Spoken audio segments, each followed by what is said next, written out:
แนมลงอยู่ได้แต่ถูกบ่เห็นปรากฏสิเหตุฉะนั้นขอให้ลูกในบ้านจงมี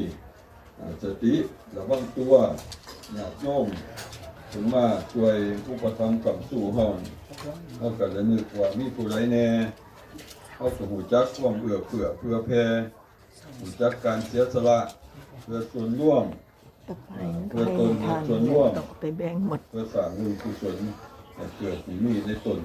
อย่าไหลประมาทในความเป็นหนุ่มเป็นสาวก็ดีในความเฒ่าแก่ชราการก็ดีก็ขอให้ตั้งอกตั้งใจในศีลในธรรมมิตรศีลธรรมตัวนั้นแหละที่นำคำสู้เฮาไปสู่สุคติภพสวงสวรรค์ย่อมือแล้วย่อมืออีกท่านแล้วท่านอีกก็ญาติผู้ใดบุญใดกุศลเหตุฉะนั้นบุญกุศลเป็นสิ่งที่ประเสริฐที่สุดเอาเกิดขึ้นมาได้หน้าตาสดสวยงดงามสุขภาพแข็งแรงทุกสิ่งทุกประการก็เพราะบุญถ้าบ่มีบุญมันบ่เป็นอย่างนี้เกิดขึ้นมาแล้วหูหนวกตาบอดจะไม่ได้พ่อแม่ก็มีปากแหว่งก็มีขาหักก็มีเหตุฉะนั้นเฮาอุดมสมบูรณ์ปานนี้ก็ถือว่าบุญเกิดมาเฮาก็สร้างบุญต่ออีกจากโลกนี้ไปแล้วมันบ่แล้วเลยไปสู่สวงสวรรค์แล้วก็ยังจะมาเกิดอีกเพราะว่า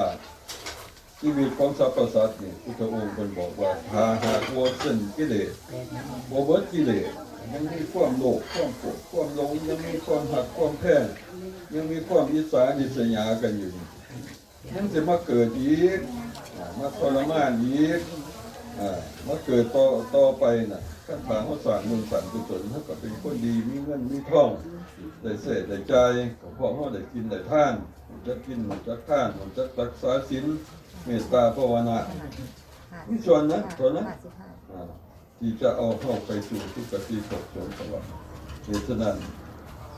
ที่บอกไปได้มันก็ที่รู้เรียกมุ่งไปโดยสาธุสาธุใจกูดีทุกสู่ยากการบำเพ็ญบุญกับบำเพ็ญกุศลตั้งแต่ต้นจนถึงเวลาที่ถ่ายนี้